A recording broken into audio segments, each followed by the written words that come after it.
Welcome back to the 17 News at Sunrise podcast, where we share your news on your schedule. Working in the spirit of the Golden Empire, this is 17 News at Sunrise.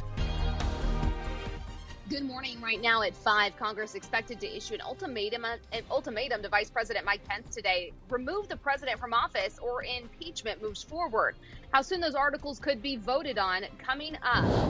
Plus, what Congressman Kevin McCarthy reportedly said to House Republicans on a recent conference call about the president's responsibility for last week's attack, as McCarthy himself faces intense criticism and calls to step down. And we're learning more about a young teen killed over the weekend in a tragic crash in Northwest Bakersfield. This is Tuesday, January 12th, 2021. And good morning, 5 a.m. Good to have you with us. I'm Maddie Jansen, anchoring from at home. Alex Fisher is in studio this morning. And it's just going to be another one of those mornings where we're going to see the patchy fog around the area. Let's turn things over to Kevin Charette, who has a look at our forecast on this Tuesday. Hi, Kev. Good morning, Alex. A little patchy fog, and now maybe a little bit more cloud cover than I thought we would see yesterday when I was kind of putting the forecast together for the 5 p.m. So that's kind of what we're going to be looking at. We're still looking at a very dry forecast, not looking at any type of rain headed our direction. Take a look outside right now on our camera network, and fog really isn't a major issue right now. You can see into downtown Bakersfield. There's a thin layer in the distance. The 99 looking good in Mohawk and Rosedale. No major issues to talk about. Now, I've been watching our current visibility, and it has changed here just in the last hour more to the north of the Kern County line. So if you're going to be traveling northbound, it looks like the fog is starting to develop. Here's a look at our severity index, and all areas below level 2, which is our visibility is actually pretty good. 3 miles at Bakersfield, Delano, Merced at 4 miles, and Merced is usually the culprit where we're down to 0, and Fresno at 3. We'll see if these conditions change, but right now not a problem. We are going to keep the dense fog advisory in place until 11 a.m. this morning, and as we take a look downtown, no problems at all, and we've got a temperature right now of 39 with a southeast wind at 3 miles per hour. Here's a look at the hour-by-hour forecast for today, calling for a little patchy fog to start this afternoon.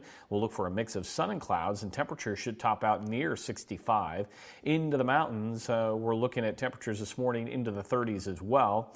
No winds to talk about at this time, and hour by hour here, you can see those 50s will return with a mix of sun and clouds as well. So that's kind of what we're looking at on this Tuesday. But what's the rest of the forecast looking like? I have more details on that coming your way in just a little bit. Back over to you. All right, Kev, thanks so much. Here's a live look at this morning at the Capitol as Congress is expected to issue an ultimatum to Vice President Mike Pence today. Remove President Trump or Congress will. An impeachment vote could happen as soon as tomorrow.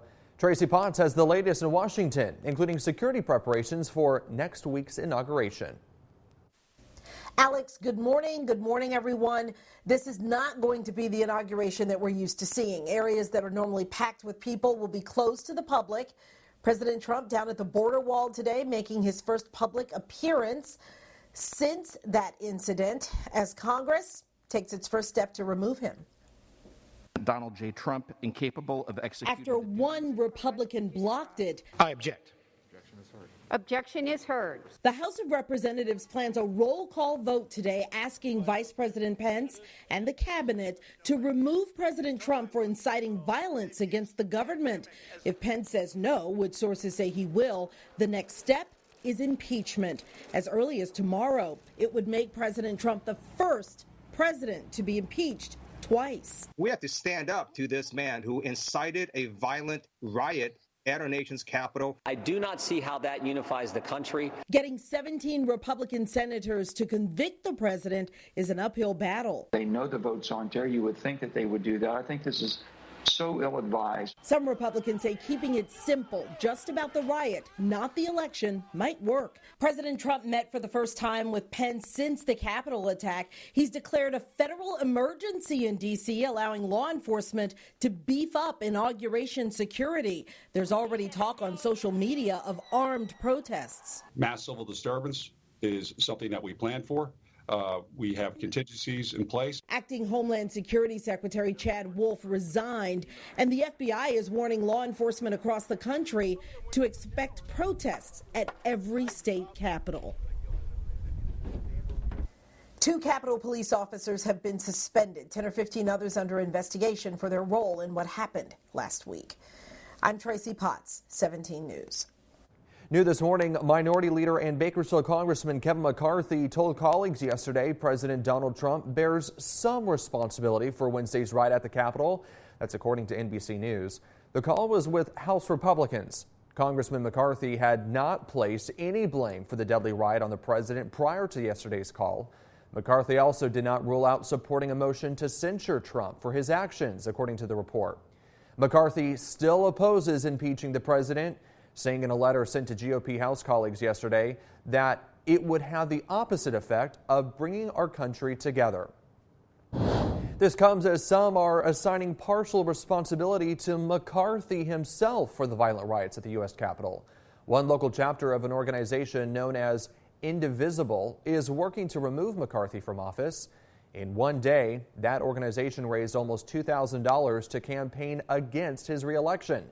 Since the congressional vote last Wednesday, 17 News has repeatedly contacted Representative McCarthy for an on-camera response to the criticism. He has not responded directly, but has released a series of statements, and you can read those statements in full on our website, kget.com. Just click on the hot link icon. Meantime, the current Democratic Party is also calling on Congressman McCarthy to resign. They released a statement yesterday that says, in part, quote, "We have repeatedly called on Congressman McCarthy to abandon this type of dangerous rhetoric and acknowledge the result of the presidential election. Instead, he doubled down on his efforts to prevent the certification of the election. As the House Republican leader and a Trump loyalist, his words carry weight with the people who attacked the Capitol," end quote. And you may remember yesterday we asked you, should Kevin McCarthy resign following Wednesday's riot at the U.S. Capitol? With a record-breaking 6,300 of you voting in our 17 interactive feedback poll, 67% of you said he should resign, 33% said no. 5:07 is your time now, and a former candidate for the 34th Assembly District seat is out of jail this morning following her arrest for trespassing at Congressman McCarthy's Bakersfield office yesterday. Kevin McCarthy doesn't represent me. He doesn't represent you. Kevin McCarthy don't care about us.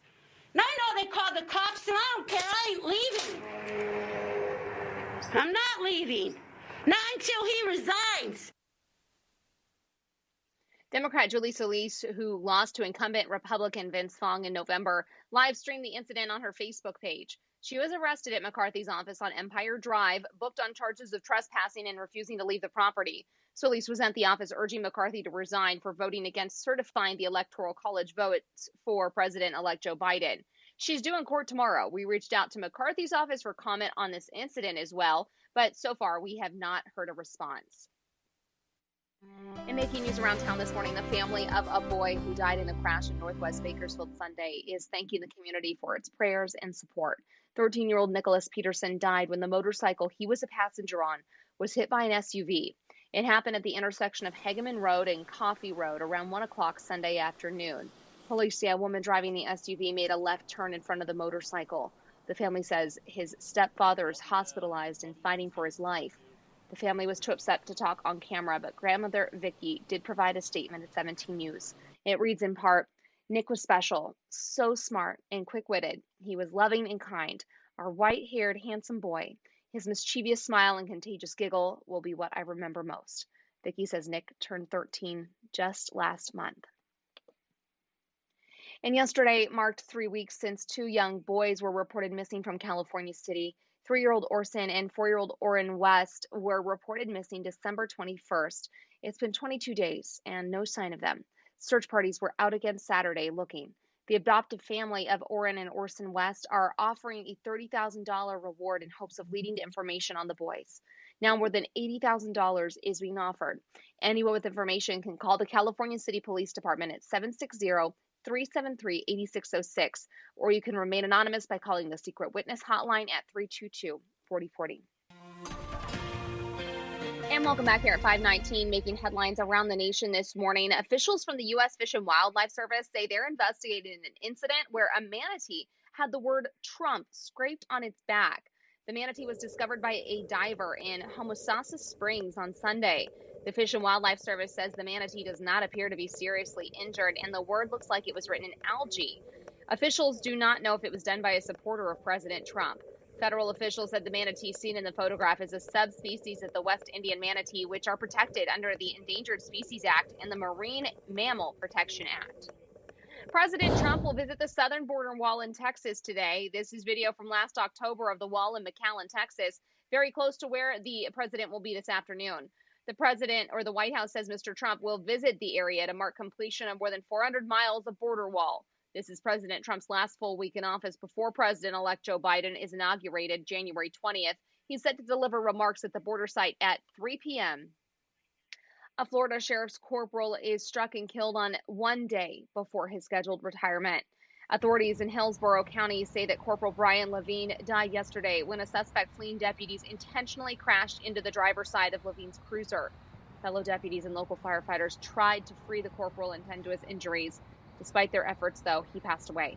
According to Hillsborough County Sheriff Chad Chronister, Levine was just one shift away before he was scheduled to retire after spending 30 years in the service. Time now is 5:20, and in sports news, New England Patriots coach Bill Belichick said yesterday that he will not accept the Presidential Medal of Freedom.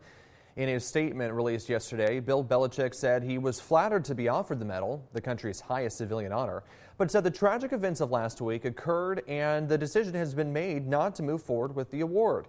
Belichick added that one of the most rewarding things in his professional career took place in 2020 when, through the great leadership within the team, conversations about social justice, equality, and human rights moved to the forefront and became actions. We officially have a new national champion in college football. Alabama beat Ohio State 52-24 last night in Miami Gardens, Florida. Heisman Trophy winner Devonta Smith had 3 touchdowns, all in the first half, including this one that you just saw before halftime. When the clock hit 0, the celebration was on. This is the record 7th national championship for head coach Nick Saban and the 18th national title for Alabama. Crimson and white confetti is getting to be a common sight after the national championship game. KGET Business Watch is brought to you by Grapevine MSP Technology Services, the Valley's leading IT service provider. Welcome back to your 17 Business Watch. Only 39% of Americans say they could cover an unexpected $1,000 expense. Bankrate is out with the latest financial security survey. That 39% is down slightly from 2019. More than a third say they would have to borrow the money to cover an expensive car repair or an emergency room bill. Americans are optimistic, though, that 2021 will be better for their finances. Nearly half expect their finances will get better. Staffing firm PeopleReady has released its analysis of the most in-demand temporary jobs over the next 30 days. Manufacturing, construction, food processing, and preparation workers, sanitization workers, and janitorial services, as well as housekeeping. Warehouse workers, skilled trade workers like carpenters and electricians will be some of the most in-demand positions over the next month. The list comes from an analysis of thousands of job postings on PeopleReady's JobStack app, which enables companies to request help for their on-demand staffing needs. Well, are you planning to spend your money differently this year? From passwords to credit cards, for many, it's time for a change. But Bob Hansen explains how you can improve your financial footing in 2021. See, I don't even know. We tend to be loyal to our credit cards, but maybe it's time to look inside our wallet or purse and do some reevaluating. The best credit card for you is one that fits your lifestyle the best. And honestly, a lot of people's lifestyles aren't the same now that they were a year ago because of the pandemic. For instance, Matt Schultz with Lending Tree says, do you really need that airline credit card with the annual fee when you're not going anywhere? And if they don't match up with how you're spending and what your goals are, then you should be perfectly willing to go look for other cards. Instead, Schultz says, consider a card that pays cash back. And speaking of credit cards, if you're paying interest on multiple cards, maybe it's time to consolidate your debt with a lower interest rate card or loan. And if you can make it to where it's simpler for you to manage that debt and knock down your interest in the process, then it's a really good idea. It's also a good idea to know where you stand financially, and that means checking your credit report. It used to be you could only check your report once a year for free. Now through April, you can check it every week. So if you haven't done it in a while, take advantage of those reports being as available as they've ever been right now, and it'll be a good thing for you. You can do it online by going to annualcreditreport.com. That's annualcreditreport.com. You won't get your credit score, but you will see all the information that's collected about you that does impact your score. Working in the spirit of the Golden Empire, this is 17 News at Sunrise. The 17 News at Sunrise podcast is a production of KGET and Nexstar Media Group. For more on all of the headlines in today's show, head to kget.com.